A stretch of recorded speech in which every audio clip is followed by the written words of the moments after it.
I welcome you all to this new topic फिर से जिसका नाम है जीसीएस। तो आप भी वही स्टूडेंट हो क्या जो जीसीएस के क्वेश्चन देखते हैं, क्वेश्चन पेपर में क्वेश्चन को स्किप कर देते हो? चलो देखते हैं फटाफट। ठीक है, क्वेश्चन सॉल्व करो। अगर क्वेश्चन नहीं आता तो आगे देखेंगे। Patient is brought to ER. ER में आता है पेशेंट गिर जाता है, आरटीए रोड ट्रैफिक एक्सीडेंट का है। आई ओपनिंग हम देखते हैं। आई ओपन तब कर रहे हैं जब उसको हम पेनफुल स्टिमुलस दे रहे हैं। ठीक है, वर्बल रिस्पॉन्स उसका कंफ्यूज्ड है, डिसोरिएंटेड है। मोटर रिस्पॉन्स में हम देख रहे हैं कि जब भी हम उसको मतलब कुछ भी पेन दे रहे हैं ना, तो पेन से वो विड्रॉ कर रहा है अपना जो भी है स्टिमुलस को। ठीक है, उसका जीसीएस स्कोर कैलकुलेट करना है। फटाफट जीसीएस स्कोर कैलकुलेट करो। और अगर आपको नहीं आता है तो ये वीडियो देखने के बाद आई गारंटी कि आपको कोई भी जीसीएस का स्कोर कैलकुलेट करने में कभी भी प्रॉब्लम नहीं होगी। तो फटाफट अपने दोस्त को शेयर करना ये वाली वीडियो, अगर आपको अच्छी लगी तो फटाफट टाइम वेस्ट ना करते हुए वीडियो को शुरू करते हैं। ठीक है, जीसीएस सबसे पहले तो इसका फुल फॉर्म ही आ सकता है फटाफट कि जल्दी जल्दी बता दो कि क्या है इसका फुल फॉर्म। सबको पता है, ग्लासगो कॉमा स्केल। ठीक है, ये क्यों होता है? डिसेबिलिटी के लिए होता है। सिग्निफिकेंस भी हम डिस्कस करेंगे, निमोनिक्स भी डिस्कस करेंगे। इसके बाद आपका ये कंसेप्ट क्रिस्टल क्लियर हो जाएगा। तीन चीजें हम इसमें चेक करते हैं। एक आई ओपनिंग चेक करते हैं, एक उसमें वर्बल रिस्पॉन्स कि वो बोल पा रहा है या नहीं बोल पा रहा है। थर्ड हम चेक करते हैं उसका मोटर रिस्पॉन्स कि अपने हाथ पांव हिला पा रहा है या नहीं हिला पा रहा है। ठीक है, छोटा सा निमोनिक होता है इसका। निमोनिक तो क्या है, मतलब इसकी एब्रीविएशन होती है ईवीएम। ई4 यानी कि ई के मैक्सिमम 4 पॉइंट्स होते हैं, एम के वी के 5 और एम के 6। ईवीएम। ठीक है, फटाफट लिख देते हैं इसको ईवीएम करके, और 4 5 6। इसमें से हम देखते हैं मैक्सिमम स्कोर उसका कितना आ रहा है। तो हम चेक करते हैं उसका। सबसे पहले आई ओपनिंग कैसी है। आई ओपनिंग के लिए आपको फटाफट एक छोटी सी कहानी सुनाता हूँ।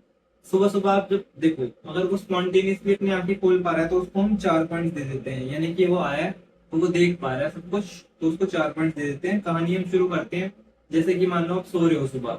सबसे पहला सिनेरियो तो क्या है कि आपकी आंखें खुद ब खुद खुल गई। कोई प्रॉब्लम नहीं हुई, अलार्म नहीं बजा, कुछ भी नहीं हो, आपकी आंखें खुद खुल गई। लेकिन अगर आपकी आंखें नहीं खुलती तो क्या है, मम्मी आवाज देती है ना। तो टू स्पीच, अगर मम्मी ने बोला कि बेटा उठ जाओ सुबह हो गई है, तो हम उसको टू स्पीच, अगर तो हम कुछ बोल रहे हैं उसको तो वो आंखें ओपन कर रहे हैं, तो हम उसको 3 पॉइंट्स दे देते हैं। तब भी अगर वो नहीं उठता तो फिर क्या होता है, आप खुद ही देख लो। चांटा बढ़ता है या कुछ भी होता है, तो उसको हम दे देते हैं 2 पॉइंट्स। और अगर तब भी नहीं उठता तो वो बच्चा ही बिल्कुल बेशरम है, तो वो नहीं उठता है तो फर्स्ट पॉइंट दे देते हैं उसको, हम 1 पॉइंट दे देते हैं। फिर हम चलते हैं वर्बल रिस्पॉन्स की तरफ। वर्बल रिस्पॉन्स की वो बोल पा रहे हैं या नहीं। सबसे पहले तो वो आया, ठीक है, उसकी आंखें छोड़ दो अभी। अब हम देख रहे हैं कि वो बोल पा रहा है या नहीं बोल पा रहा है। सबसे पहला सिनेरियो तो यही हो सकता है कि वो बोल पा रहा है कि हाँ मैं सफदरजंग हॉस्पिटल आया हूँ, मैं अभी बेड पे लेटा हुआ हूँ, ये मेरे पापा है, ये मेरा भाई है। ठीक है, फिर उसको हम बोलते हैं फुली ओरिएंटेड है ना वो, तो उसको हम दे देते हैं 5 पॉइंट्स। अगर पेशेंट कंफ्यूज है, डिसोरिएंटेड है, उसको नहीं पता वो कहाँ पे है, उसको नहीं पता ये कौन है, ये मेरे साथ मेरा दोस्त खड़ा है या नहीं खड़ा है, उसको हम बोलते हैं कंफ्यूज या डिसोरिएंटेड है ना वो, disoriented to time place person, तो उसको हम दे देते हैं 4 पॉइंट्स। और अगर इनअप्रोप्रिएट वर्ड्स निकालते हैं, यानी गालियां वगैरह निकालते हैं, ऐसे वर्ड्स जो कि वहां पे उस टाइम यूज नहीं करने चाहिए थे, उसको हम बोलते हैं इनअप्रोप्रिएट वर्ड्स। ठीक है, तो इसको हम दे देते हैं 3 पॉइंट। और अगर इनकॉम्प्रिहेंसिबल वर्ड्स, इनकॉम्प्रिहेंसिबल मतलब जो कि किसी को भी समझ नहीं आ रहे हैं, जो कि हमारी समझ से परे है। इनकॉम्प्रीहेंड, हम कॉम्प्रीहेंड ही नहीं कर पा रहे, हम समझ ही नहीं पा रहे वो बोल क्या रहा है। जैसे पेशेंट बोलते हैं ना आ ऊ ई, ठीक है, उसको हम बोल देते हैं 2 पॉइंट दे देते हैं उसको। और अगर कोई भी रिस्पॉन्स नहीं दे पा रहा है ना वो, तो फिर से हम उसको 1 पॉइंट दे देते हैं।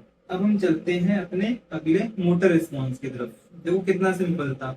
सबसे पहले आई ओपनिंग। आई ओपनिंग अगर खुद कर पा रहा है तो 4, टू स्पीच 3, टू पेन 2, और अगर नो रिस्पॉन्स तो 1। वर्बल रिस्पॉन्स भी पता लगा फुल्ली ओरिएंटेड, कंफ्यूज्ड है, इनअप्रोप्रिएट वर्ड्स यूज कर रहा है या गालियां दे रहा है, इनकॉम्प्रिहेंसिबल वर्ड्स यूज कर रहा है। स्टूडेंट्स अक्सर इन दोनों में कंफ्यूज होते हैं। अप्रोप्रिएट, अप्रोप्रिएट नहीं है वो, इनकॉम्प्रीहेंड, कॉम्प्रीहेंड ही नहीं कर पा रहे हम वो बोल क्या रहा है। ठीक है, फिर आता है हमारे पास मोटर रिस्पॉन्स। मोटर रिस्पॉन्स में भी बच्चे काफी ज्यादा कंफ्यूज होते हैं। इसके लिए हमने एक निमोनिक बनाया। निमोनिक बताने से पहले मैं आपके साथ डिस्कस कर लेता हूँ। सबसे पहले तो वो आया अपना, हमने बोला उसको अपना हाथ उठाओ, वो अपना हाथ उठाता है। ठीक है, दूसरा है मूव टू लोकलाइज पेन। मैंने उसको यहाँ पे पेन करा, तो फिर वो कह रहा है हटाओ हटाओ यहाँ से अपना हाथ हटाओ, तो मूव टू लोकलाइज पेन, यानी कि जहाँ पे उसको पेन हो रहा है वो वहां पे अपना मतलब कमांड को वहां पे ले जा रहा है। तीसरा है उसका हमारा सिलेक्शन विड्रॉल टू पेन, यानी कि अब क्या कर रहा है वो, जैसे मान लो मैंने यहाँ पे पेन दिया उसको, तो वो पेन से विड्रॉ कर रहा है। ठीक है, विड्रॉज टू पेन। फिर आता है एबनॉर्मल फ्लेक्शन, फिर आता है एबनॉर्मल एक्सटेंशन। ये सबसे ज्यादा कंफ्यूजिंग लगता है स्टूडेंट्स को। जिसको एबनॉर्मल फ्लेक्शन को हम डिकॉर्टिकेट भी बोल देते हैं, एबनॉर्मल एक्सटेंशन को हम डिसेरिब्रेट भी बोल देते हैं। डिकॉर्टिकेट के लिए 3 पॉइंट्स, डिसेरिब्रेट के लिए 2 पॉइंट्स। तो अब इसको हम याद कैसे करें, देखो एक्सटेंशन में ई है फर्स्ट लेटर, डिसेरिब्रेट में देखो कितने सारे ई है, 4 ई है टोटल, है ना। तो डिसेरिब्रेट या डिकॉर्टिकेट में से एक्सटेंशन वाला कौन सा है जिसमें सबसे ज्यादा ई है, ई मतलब ई लेटर, फिफ्थ लेटर। तो ये हो गया हमारा डिसेरिब्रेट एक्सटेंशन वाला। लास्ट में हमारा हो गया नो रिस्पॉन्स। इसके लिए हमारे पास ओबीएस कमांड के लिए 6 पॉइंट हो गए, ठीक है। अब वो क्या कर रहा है, मूव टू, अगर लोकलाइज पेन की तरफ मूव कर रहा है तो 5 पॉइंट हो गए। 4 पॉइंट कब हो गए, विड्रॉज फ्रॉम पेन, फिर एबनॉर्मल फ्लेक्शन, फिर एबनॉर्मल एक्सटेंशन, जिसको हम डिसेरिब्रेट भी बोल रहे हैं, और लास्ट में नो रिस्पॉन्स। कितना सिंपल सा था। इसका निमोनिक भी याद कर लो। अगर निमोनिक अगर आप ये भूल जाते हो तो हमारे पास निमोनिक तो है ही ना। O से ओबेस कमांड, L से लोकलाइज टू पेन, D से withdraws from pain, abnormal flexion, abnormal extension और नो रिस्पॉन्स। बस कितना सिंपल सा था। फोटो भी दे देते हैं कभी कभार डिकॉर्टिकेट की और डिसेरिब्रेट की। डिकॉर्टिकेट में देखोगे तो हाथ फ्लेक्स डेंस की देखा, और पाँव तो दोनों में एक्सटेंशन है, लेकिन इसमें डिसेरिब्रेट में देखोगे तो हाथ भी एक्सटेंडेड पोजीशन में है। तो डिसेरिब्रेट क्या हो गया, एक्सटेंडेड वाला, है ना, हाथ भी एक्सटेंडेड है। और डिकॉर्टिकेट कौन सा हो गया, फ्लेक्स वाला। बहुत सिंपल सा था, बस फटाफट एक बार फिर से देख लो। अब तो मतलब क्या है, इसमें कुछ कोई रॉकेट साइंस नहीं थी, कोई कुछ मुश्किल नहीं था। Spontaneously, to speech, to pain, no response, ठीक है। फुल्ली ओरिएंटेड, कंफ्यूज्ड, फिर उसके बाद क्या था हमारे पास, inappropriate word, incomprehensible word, no response.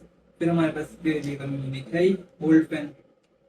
अब इसकी सिग्निफिकेंस क्या है जीसीएस कैलकुलेट करने की, हम जीसीएस कैलकुलेट कर क्यों रहे हैं बोर्ड में, तो इससे हमें पता लगता है हेड इंजरी का। अगर देखो जीसीएस 8 या 8 से कम आता है ना, तो उसमें हम डिपिक्ट करते हैं कि सिवियर हेड इंजरी है। तो यानी कि इन पेशेंट्स में तो मतलब जिसका भी ये जीसीएस स्कोर 9 से 12 या 8 से कम आता है, तो उसमें तो हमें एनसीसीटी हेड कराना ही है, मतलब सीटी ऑफ हेड कराना ही है to rule out head injury. तो माइल्ड हेड इंजरी का बोलते हैं जब जीसीएस स्कोर 13 to 15 है, ठीक है। दूसरा, आप हम हमेशा देखोगे डॉक्टर्स को बोलते हैं कि उस पेशेंट को इंट्यूबेट करो, उस पेशेंट को इंट्यूबेट करो। तो यानी कि जब भी किसी भी पेशेंट का जीसीएस स्कोर 8 से कम हो जाएगा ना, तो हमेशा याद रखना 8 फॉर इंट्यूबेट। अगर 8 से कम हुआ तो इंट्यूबेट वो पेशेंट होगा ही होगा, ठीक है। जो भी पेशेंट वार्ड में इंट्यूबेट हो रहा है, समझ जाना उसका जीसीएस इज लेस देन 8। बहुत सिंपल सा था, ठीक है। अब आ जाओ वापस केस सिनेरियो पे। आई ओपनिंग, जब पेनफुल स्टिमुलस हम दे रहे हैं, पेनफुल स्टिमुलस दे रहे हैं यानी कि सबसे पहले स्पॉन्टेनियसली ओपन करा था, फिर टू स्पीच, और फिर उसके बाद टू पेन, यानी कि 2 पॉइंट्स हो गए इसके, ठीक है, ई के। फिर उसके बाद आते हैं हम वी पे। वर्बल रिस्पॉन्स क्या है उसका, डिसओरिएंटेड है और कंफ्यूज्ड है। ये हो गया हमारा सेकंड वाला पॉइंट, यानी कि उसको मिल गए हमारे 4 पॉइंट्स, ठीक है, E2, V4। और मोटर रिस्पॉन्स क्या है इसका, withdraws from pain. Withdraws from pain देखोगे तो इसको भी 4 पॉइंट्स मिलेंगे। तो कैलकुलेट करके जीसीएस हमारे पास कितना आ जाता है, इसको खुद कैलकुलेट करके देखना, 10, ठीक है। फटाफट एक बार ऊपर से देख लेते हैं। आई रिस्पॉन्स उसने क्या कहा था, to pain equals to 2 points हो गए उसके। फिर उसने क्या कहा था, वर्बल रिस्पॉन्स कितना है, वर्बल रिस्पॉन्स है वो कंफ्यूज था, कंफ्यूज या डिसओरिएंटेड था, है ना, तो उसको हो गए हमारे 4 पॉइंट्स। और लास्ट में withdraws from pain, withdraws from pain का मतलब है फिर से उसके 4 पॉइंट्स हो गए। टोटल जीसीएस इसका क्या हो गया, यानी कि इसका आंसर क्या हो गया, 10 हो गया। आई होप कि आपको जीसीएस कैलकुलेट करने में कोई भी प्रॉब्लम नहीं आएगी और आगे भी कोई प्रॉब्लम नहीं आएगी। अगर आपके किसी भी दोस्त को या फ्रेंड को जीसीएस कैलकुलेट करने में बहुत मुश्किल आती है, तो जरूर ये वीडियो उसके साथ शेयर करना। और अगर आपको ये वीडियो अच्छी लगी हो तो इसमें मेरे को कमेंट सेक्शन में जरूर बताना कि इस क्वेश्चन का आंसर क्या है। ये बहुत बार मल्टीपल टाइम्स आस्क्ड क्वेश्चन है कि व्हाट इज द मैक्सिमम और what is the minimum GCS score. Maximum GCS score कितना हो सकता है और मिनिमम जीसीएस स्कोर कैसा हो सकता है, ठीक है। अच्छे से पढ़ते रहना। अगली वीडियो बताना किस टॉपिक पे बनाए। I hope it helps. Thank you.